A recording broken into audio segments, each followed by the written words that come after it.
Görüyorum. Gürgüyü ben alamay. Kar öyle ki verip iyi görüyorum. Gürgüyü koyayım gürgüyü. Koyayım olma oğlu. O diye. Alamay ma. Böyle key verip böyle ya. Hoş aşı vakti görüyorum bunu.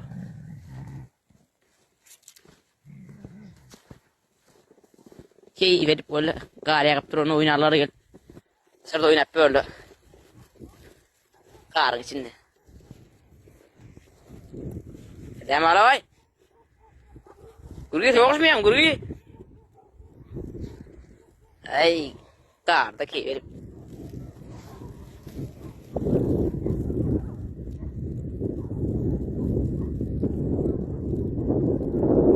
Görüyorum. Acayip bir